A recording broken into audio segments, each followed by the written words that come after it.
G'day, I'm Steve.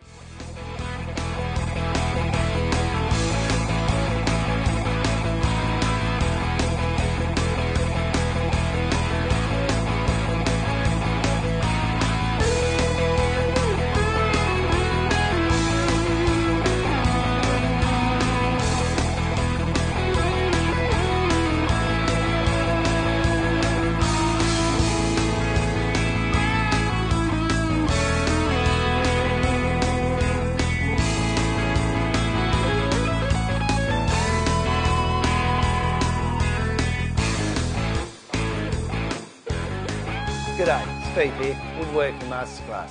And what I'd like to do today is start one in a series of 6 videos that is going to give you a sampler of what we'll be offering on the Woodworking Masterclass e-workshop, which should be up and running by the time I get the next video out, which will be in a week's time.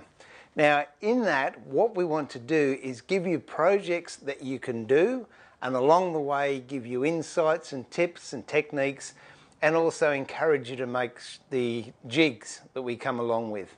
So whatever I show you, there are many ways of doing it. The way I show you is just one way, and you might see me doing one particular task one way one week, and the next week I'll do it a totally different way. So it just goes to show the versatility of woodwork and woodworkers.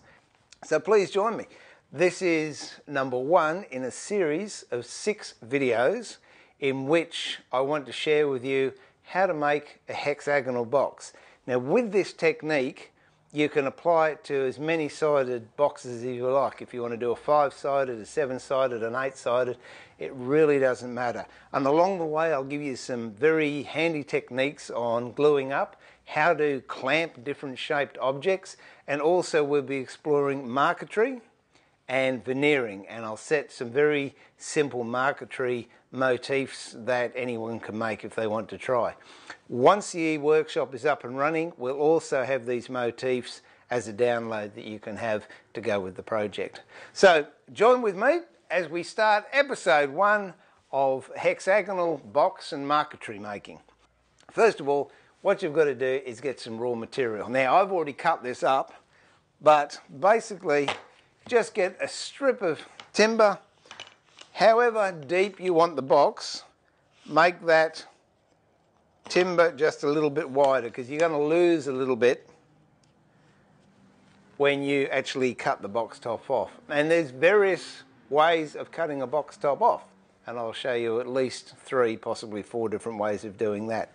Now, this is going to be a hexagonal box, which is 6 sides, which means these angles here have to be at 60 degrees. Now, in order to get them at 60 degrees, what you do is set your saw to cut at 30 degrees. So whether you have good old faithful here, which is a hand saw and jig sort of setup, and I've cut many boxes using this, I would set that to cut at 30 degrees. Now, if I cut at 30 degrees, that means if my timber is square at 90 degrees and I cut at 30, it's got to leave me 60.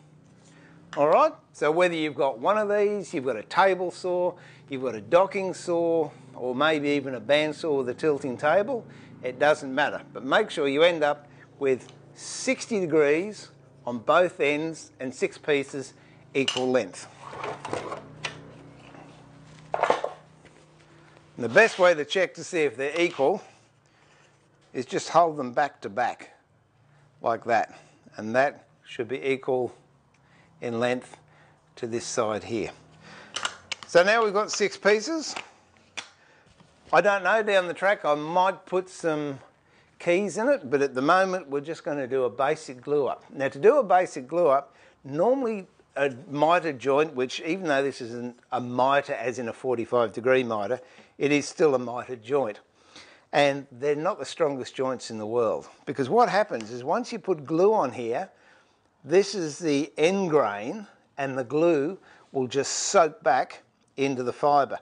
So when you actually come to glue it together, you've got a pretty weak joint because there's only a thin layer of glue on each surface because most of it's been taken up to go in the grain. So I'll show you a way you can overcome that, and it's called sizing. Now what I'm going to use an ordinary PVA glue for this, and yep, this one here. It's not a quick dry, it's just a normal Sally's Aquateer interior, okay? So you could use Gorilla Glue, you could use Type Bond or whatever glue you want to use. As most of you know, I use a lot of hide glue, but in this particular exercise I'm going to use a PVA. Now, on the sideline to PVA, how many times does this happen? You take the top off and then you go and squirt it and you can't because this is blocked up. So what do? You take it out, you look for a nail, you look for a fine bit of wire, and you clean it out. Before I actually get into sizing this, I'll show you a great little workshop aid you can have that prevents that from happening. Now I'll just put that to one side. I actually use 3 different types of PVA. I use a quick drying one when I've got something that is a bit delicate and I want it to go fairly quickly. I've got an exterior one which is waterproof. Those of you that have seen the chopping board videos, that's the glue I used on that.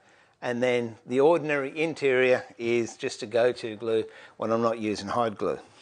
But to overcome this problem of taking the top off and finding that glued up, grab a bit of scrap.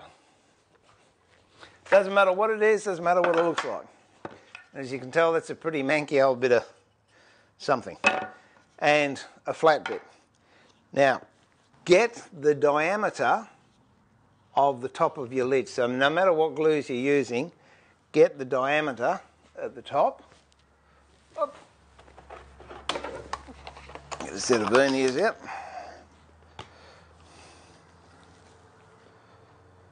Okay, that's 24 mil. So I know I don't have a 24 mil spade bit, but I do have a 25 mil spade bit. So what I'm going to do is I'll mark these out, grab a pencil, mark these out so they're nicely spaced, don't have to be exact, and then I'll just put a mark there, mark there, mark there. I've got that much from the end, so I've got that much from the end and a mark there. So I'm going to cut it off here, and then along here with a 1 inch spade bit I'm going to drill a hole all the way through. You can use a Forstner bit if you like. They're a lot more accurate, but really this doesn't require to be accurate. It's just a serviceable bit of kit to have around your bench. So I'll find the centre of the board. The quick way of finding the centre of the board is you can measure it, and I've shown techniques of how to use it with a ruler, do it with a ruler. But honestly, if you get pretty close with a marking gauge,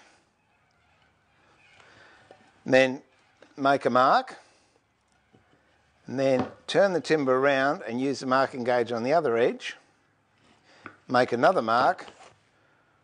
Actually, that can be lucky sometimes, that one's spot on. But generally, you're a little bit off this side, a little bit off that side, and then you divide the space in between. But as we're going there, we're right on the money. So what I'll do is get a square, and these marks I've made here, I'll pull those across. And then with the marking gauge, I'll just make a little line on that pencil line. Then using a punch, where those two lines intersect, just give myself a little start. And that's it. Now I'll just go over to the drill press. I'm going to drill all the way through. If you're going to drill all the way through, I'll show you a little technique that saves a lot of tear out. Now I know you couldn't see me at the drill press, but what I've done, I've actually drilled with this spade bit down until the tip is just coming out the end. And I can just feel it there. It's about sticking through by about 1 millimetre. Now what I'm going to do is go back to the drill press turn this bit of timber upside down and use that hole as a guide, and then I'll finish drilling it. It's only got maybe 6 mil to go, but what it does, it makes a nice clean exit, so you've actually got 2 entrances, so you haven't got big tear out. As I said, on this job it's not that important, but for future reference, if you're using these, that's how you get a nice entrance and exit on the holes that you drill. Okay, and there we have it, piece of wood. All we've got to do is push these little bits of waste out, and you've got a reasonably good exit and a reasonably good entrance. Now, just to make sure that these fit in there, which they do, and that'd be perfectly acceptable, except it could fall over. I've got another bit of scrap. What we do is just place that somewhere around the middle. If you want, you can put a bit of glue on it. Send it for the glue rack, it's only fair.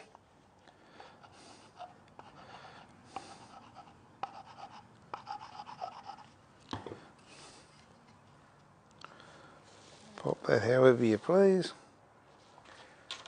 Grab some screws.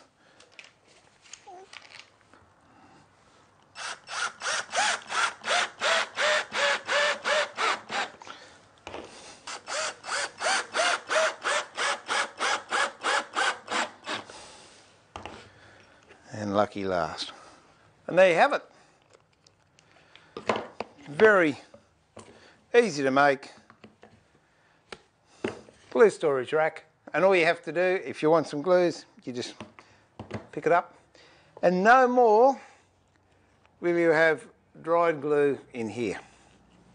To get back to sizing, we've got the glue sorted out.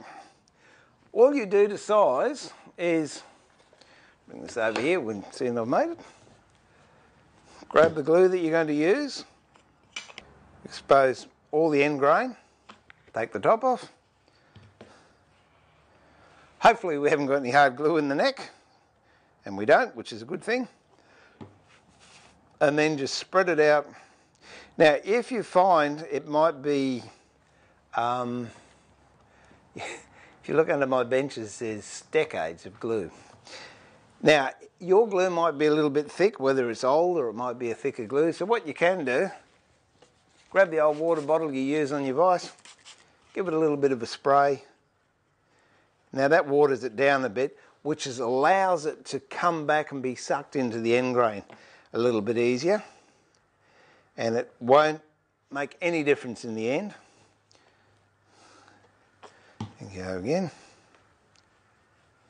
Now, depending on your gluing time, what I would do, if I was making boxes, I'd actually do this in the evening. Size it all up, bit of greaseproof paper or oven wrap.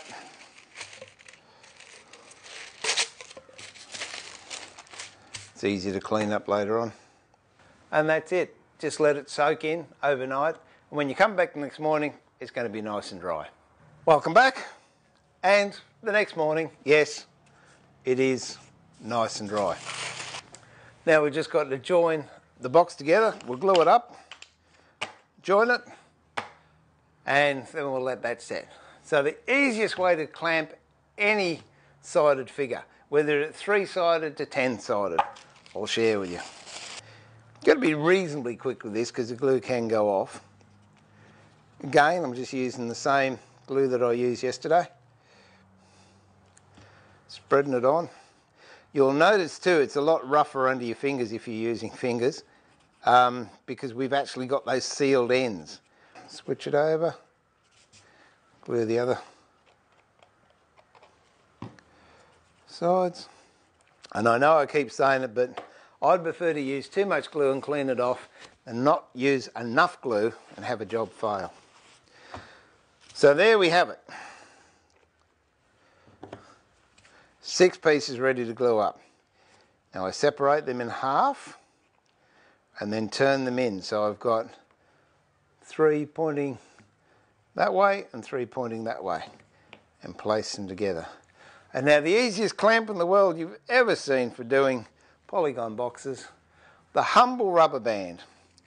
How easy is this?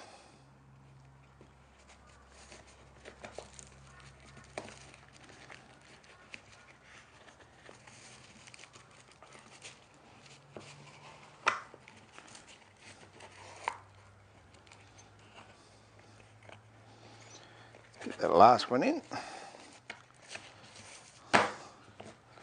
Isn't that the most amazing thing you've ever seen? Just make sure they're all nice and even. Put my specs on, so I've got no excuse. Okay, now what I'll do, put another rubber band to fit around the top. And one on the bottom.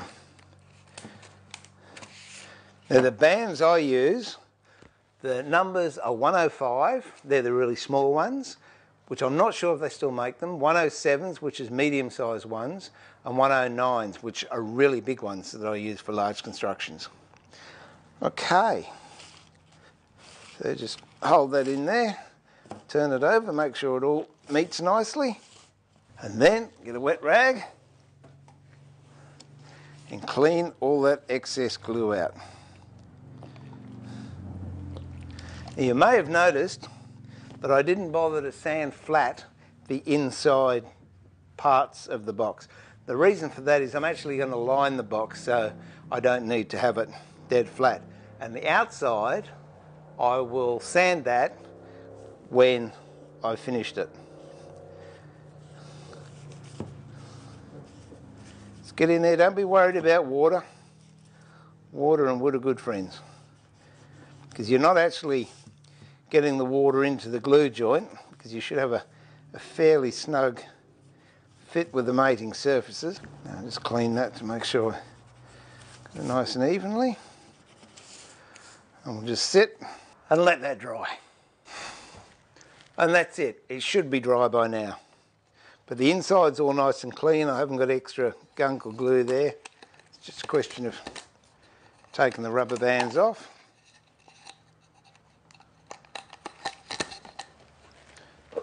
Another little trick with rubber bands, if you keep them in the fridge, I keep mine in a little box like this, and I keep it in the workshop fridge, and some of those rubber bands I've had for 5 years. So that's it. That's the carcass of our box. It's glued together. It's cleanish on the inside. Got a few dags on the outside, but that's not an issue. But next week, what we'll do is do a little bit of veneering. We'll start to put the ply panels on top of these, and I'll show you how to make a very small sunburst and a couple of tricks when using veneer.